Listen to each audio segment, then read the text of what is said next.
Hi there, my name is Aaron Lanterman. I'm a professor of electrical and computer engineering at Georgia Tech. And today I would like to do another example of solving a differential equation using Laplace transforms. We'll have a unit step function here on the right, but we'll be multiplying it by 2. Now, since this is a second order system, again, we're going to suppress the usual notation of time to keep the notation of the equation itself compact. We'll need 2 pre-initial conditions, one at the time origin of the function itself, and the other for its first derivative. We'll say that the pre-initial condition for the function is 0, and for the derivative is going to be 1. Okay, so we'll take Laplace transforms here. The Laplace transform of y double dot is going to be s squared big Y of s minus our pre-initial condition. So I'll have s y0 superscript minus sign minus y dot 0 superscript minus sign. And you know what? From now on, I'm just going to say y0 and assume that we're putting in that superscript. And now I'll also need to take the Laplace transform of this 5y double dot. So I'll have plus 5sy function of s. And now I'll also need to subtract the initial condition. And then for minus 6y, I'll just have minus 6 big Y of s. And then on the right-hand side here, I'll write 2 over s. The initial condition for the function itself is 0. This term here winds up going away, and this term here winds up going away. And the only interesting thing that happens is that this turns into a 1. So on the left-hand side here, let me factor out big Ys, and I'll have s squared, I'll have plus 5s, and then I'll also have a minus 6. And on the right-hand side, I'll have my 2 over s, and I'll take this minus 1 here and move it over on the right-hand side and write plus 1. So let me imagine rewriting this 1 as s over s. This allows me to put everything over a common denominator. And now I'll just write this as ys is equal to s squared plus 5s minus 6 all times an s, which I get because both of these terms now on the right-hand side would have an s in them. And then the numerator here would be s plus 2. Let me factor out the denominator. This is easy enough to just kind of look at and do in your head, but you could, of course, pull out the quadratic formula if you need to. I'll write this as s plus 6 times s minus 1. And ooh, notice this minus sign here. That's going to turn out to be kind of interesting. And in the numerator, we'll have s plus 2. So when we multiply 6 and minus 1 together, we get minus 6. And then the cross terms, I wind up with 6 minus 1, which gives me 5. Notice I'm handling this a little bit differently than I'm handling the example we did in Lecture 33. There I sort of kept this separation between the effect of the input and the effect of the initial conditions to make some points about 0 input responses and 0 initial condition responses, aka natural responses and forced responses. But here for variety, I'm just going to lump everything together. Okay, so what is our partial fraction expansion?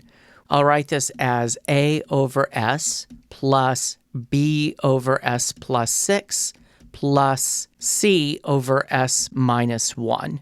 To use the residue method, aka the Heaviside cover-up method, I'll first cover up s because it's in the denominator of the first term.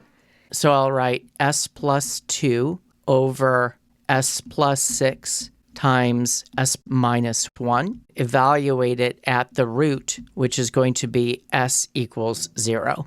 So for the next factor b, we'll write s plus 2 over s times s minus 1 because we're covering up s plus 6. And then we evaluate it at the root, which is going to be s equals minus 6. And for our final term here, we'll have c equal s plus 2 over s times s plus 6. evaluated at this root, which is a +1. And this is interesting. This is the first time we've seen a positive root, and that will have some interesting consequences. Okay, so doing these computations, I'll have a as minus 2 over 6 minus 1/3. B is minus 4 over minus 6 times minus 7, which is going to be minus 4 over 42. In other words, minus 2 over 21. And for C, we'll have 3 over 7. All right, so substituting in these answers, I'll have minus 1/3 for A. We'll have a minus 2 over 21 for B and 3/7 for C. So now we're ready to invert this Laplace transform. I'll have y of t is equal to minus 1/3 ut minus 2 over 21 e to the minus 6t ut. And now this one has this minus 1 here. So this last term is going to give me 3 over 7 times e to the plus t ut. And normally you wouldn't write this plus here, but I want to emphasize that because this is something new we haven't seen before. This is actually going to be exponentially increasing. And we'll see later that this kind of behavior comes from having a root on the right-hand side of the complex plane. And you can factor out the u if you want. In any case, I'm going to write the special caveat that this is only for t bigger than or equal to 0.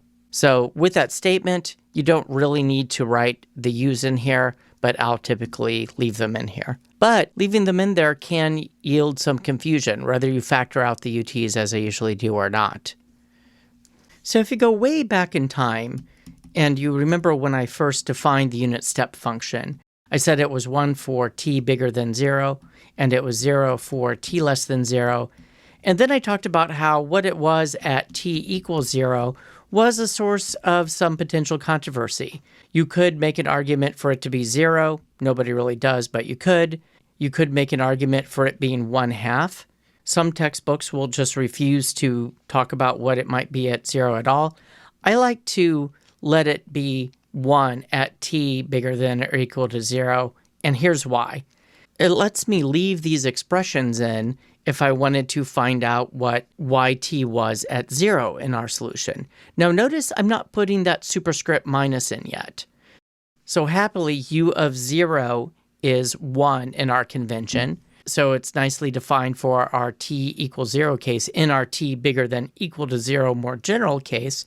And I could write minus 1/3 minus 2 over 21, which I would get for plugging 0 in for t, and for that matter, ut in our convention here. And then I would also get 3/7, again, from plugging 0 in for t here. And this all adds up to minus 7 over 21, minus 2 over 21, I'm putting everything over a common denominator, plus 9 over 21, which gives me 0. What's very convenient is this matches the pre-initial condition that we gave at the very start of the problem. Now think about what this means. This means that I have some left continuity here. My y0 and my y0 with this little superscript minus, they're the same. So if I want to see what y dot of t is, the derivative, I have to be really careful, because this expression itself only was making a statement about t bigger than equal to 0. I know I have this left continuity. I need to actually leave out these unit steps when I think about taking the derivative. The derivative of this first term is not minus 1/3 delta t. And yes, I've spent years trying to figure out how to explain this to you without being confusing, because I've spent years trying to explain it to myself without being confusing. Anyway, that first term, that's really just a constant. So derivative of that constant through that t equals 0 point, I'm just going to leave it out. All right, what about the next term?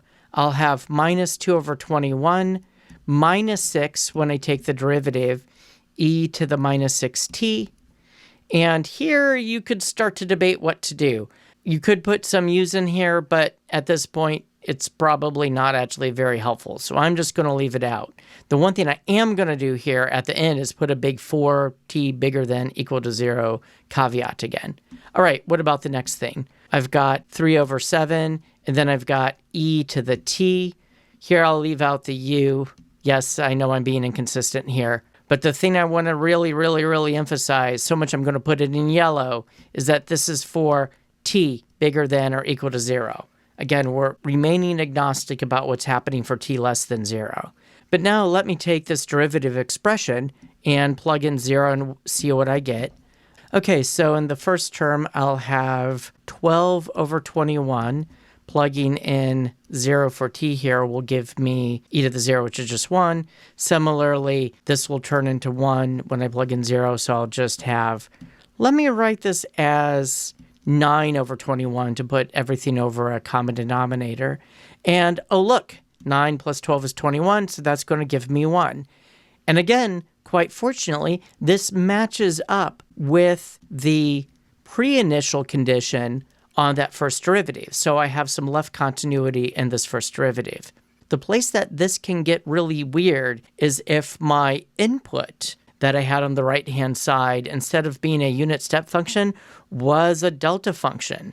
Then things could get really strange. So if you are not taking ECE3084 with me in the summer 2020 semester, you can check out here. Although I would suggest sticking around to check out the video I'm about to recommend. Anyway, if you are taking ECE3084 with me in the summer 2020 semester, I would like to get back to trying some of these little tasks that I've been giving folks to try to encourage them to keep up with watching the lecture videos. So if you go on Piazza, you will find a post from me titled something like Lecture 34 Task. And what I would like you to do is to respond with answers to 2 questions. One is tell me what is the number of letters in your last name. I know this is silly, but I want to put something in there to make sure that you've actually watched this instead of guessed what the appropriate thing to say is based on reading other responses. The other thing I would like you to do is to watch a YouTube clip. This consists of Christian Henson, one of the co-founders of Spitfire Audio, and a media composer, interviewing music educator Rick Beato. And they have a little discussion. And as part of a much broader discussion, they spend some time talking about education in the age of COVID-19. You don't have to watch the whole video. It's fairly long. Although I think if you're interested in music or current events in general, you'll find the whole thing very interesting. I'm only asking you to watch the section from 37 minutes and 8 seconds to 38 minutes and 48 seconds. And just give me a couple of sentences telling me your thoughts on this. What do you agree with? What do you disagree with? What lessons do you think we should learn from this kind of discussion or not? Just kind of give me your impressions.